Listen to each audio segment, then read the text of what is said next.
आम धारणा ठोक ठोक कर यह बनाई गई है कि राष्ट्रीय स्वयंसेवक संघ यानी आरएसएस एक सामाजिक संगठन है और भारतीय जनता पार्टी उसकी राजनीतिक इकाई है।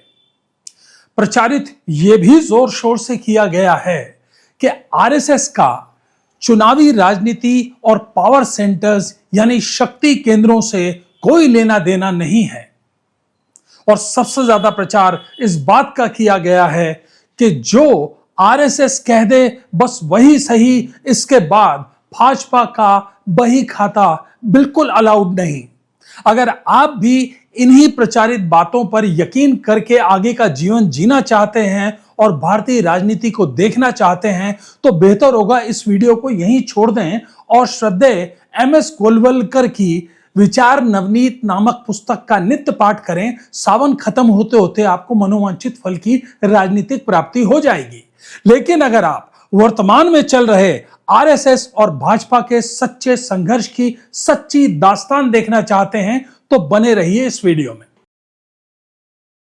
नमस्कार, हाजिर हूं मैं प्रवीण दत्ता एक बार फिर लेकर वो सच जिसे सत्ता और उसके पिट्ठुओं ने 7 तालों के पीछे छुपा कर रखा था।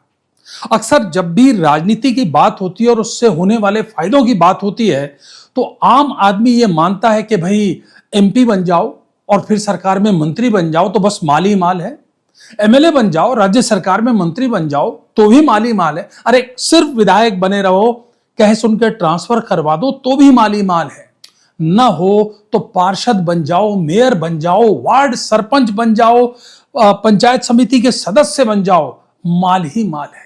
लेकिन यह सिर्फ राजनीति का राह है, पूरा का पूरा ककहरा अभी बाकी है। तो हम आज आपको न केवल राजनीति के अंदर जो प्लम केक है उसके बारे में बताएंगे बल्कि उस पर लगने वाली चींटियों और बड़े बड़े चींटों के बारे में भी बताएंगे। इसके लिए शुरुआत करते हैं एक ऐसी संस्था से जिसका नाम आपने शायद ही सुना हो। इसका नाम है NCUI यानी national cooperative union of India, साधारण शब्दों में भारतीय राष्ट्रीय सहकारी यूनियन। अब आप सहकारी नाम सुनते ही सीधा इसका संबंध केंद्रीय सहकारिता मंत्री अमित शाह से मत जोड़ दीजिएगा, जोड़ेंगे वो संबंध भी जोड़ेंगे लेकिन थोड़ा सा क्रोनोलॉजी के साथ। सबसे पहले यह समझिए कि NCUI वो संस्था है जो देश भर की लगभग 300 से ज्यादा जो सहकारी संस्थाएं हैं उनके सभी सदस्यों को कंट्रोल करती है। दिल्ली में इसका हेडक्वार्टर है और बाकायदा इसके जो पदाधिकारी होते हैं उनके पास अच्छी खासी शक्ति निहित होती है। अगर न होती तो भला क्यों सत्ता में बैठे भाजपा के शीर्षस्थ नेता और आरएसएस के बड़े बड़े लोग आपसी संघर्ष में न उलझते। पिछले दिनों NCUI के चुनाव संपन्न हुए। अब जब चुनाव संपन्न हुए तो ऐसे में 3 संस्थाएं जो कि अक्सर नई नई संस्थाएं रजिस्टर्ड होती हैं NCUI में रजिस्टर हुई, यहां तक कोई विवाद नहीं था। लेकिन जब इन 3 संस्थाओं को वोट देने के अधिकार देने की बात आई तो फिर राष्ट्रीय स्वयंसेवक संघ ने अपना ऐतराज जता दिया। उनका मानना था कि ये 3 नई संस्थाएं बनते ही अगर वोटिंग करेंगी तो अध्यक्ष पद के चुनाव को प्रभावित कर सकती हैं और वो नतीजे आरएसएस की मर्जी के खिलाफ जा सकते हैं, इसलिए इन तीनों संस्थाओं को वोटिंग राइट न दी जाए। लेकिन केंद्रीय सहकारिता मंत्री अमित शाह के दखल से, उनके मंत्रालय से के दखल से इन तीनों संस्थाओं को बाकायदा वोटिंग राइट्स दिए गए और जब चुनाव हुए तो इन तीनों ने वोट दिए। हालांकि ये बात और है कि चुनाव के नतीजे अब अदालत के परिसर में जाके रुके हुए हैं। जब तक अदालत फैसला नहीं देगी तब तक national cooperative union of India के चुनावों के नतीजे घोषित नहीं किए जा सकेंगे। आप समझ सकते हैं कि कितनी महत्वपूर्ण संस्था है जिसके लिए केंद्रीय सहकारिता मंत्री मतलब सरकार के नंबर 2 अमित शाह और आरएसएस आमने सामने हो गए। अब इस बात को और समझने के लिए आपको यह समझना होगा कि इस कहानी में असल में और कौन कौन किरदार हैं।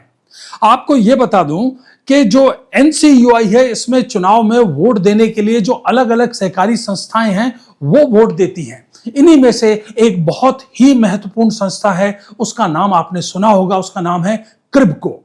क्रिप्को के जो वर्तमान सिटिंग चेयरमैन हैं उनका नाम है वी सुधाकर चौधरी।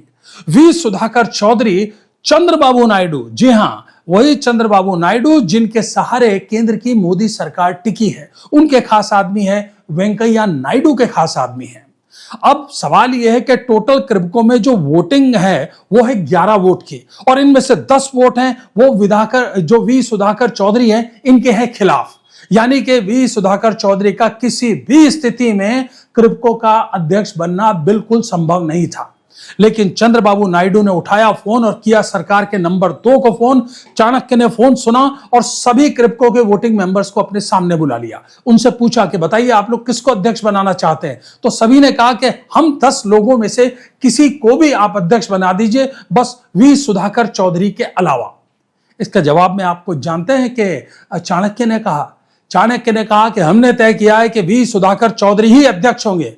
बस फिर क्या था, इसके बाद कृपको के अध्यक्ष पद पर विराजमान हो गए वी सुधाकर चौधरी। अब जब इतना तगड़ा कंट्रोल लेके चाणक्य बैठे हैं, ऐसे में एनसीयूआई में भी उन्होंने 3 वोट एक्स्ट्रा पड़वा दिए, तो फिर निश्चित तौर पर आप मान रहे होंगे कि एनसीयूआई में भी जीत मोदी सरकार यानी कि अमित शाह और मोदी की जोड़ी की होने वाली थी, पर ऐसा है नहीं। आरएसएस ने इस चैलेंज को पूरी गंभीरता से लिया और आरएसएस के शीर्ष नेतृत्व ने दत्तात्रेय होसबोले, जो कि आरएसएस के नंबर 2 हैं, उनको तुरंत कहा कि वो एनसीयूआई के चुनावों को गंभीरता से लें। ऐसे में दत्तात्रेय होसबोले ने भी देर नहीं लगाई और आरएसएस के जो बहुत शक्तिशाली नेता भाजपा के संगठन में हैं, जो कि संगठन के महामंत्री हैं बीएल संतोष, उनको कहा कि वो एनसीयूआई चुनावों का ध्यान रखें, और उन्होंने भी तुरंत कुलवंत चहल जैसे व्यक्ति को इसमें एक्टिव किया।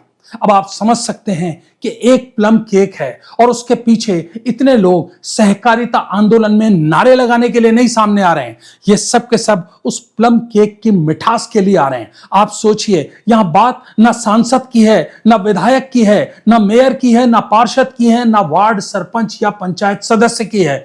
बात है सहकारिता के एक संस्था के अध्यक्ष पद की। अगर उसके लिए इतनी रेलम पेल है तो फिर वाकई आरएसएस एक राजनीतिक संगठन नहीं है, उसका पावर सेंटर से कोई लेना देना नहीं है। नमस्कार। आप देख रहे हैं राजकाज न्यूज। राज की हर खबर से रहिए बाखबर।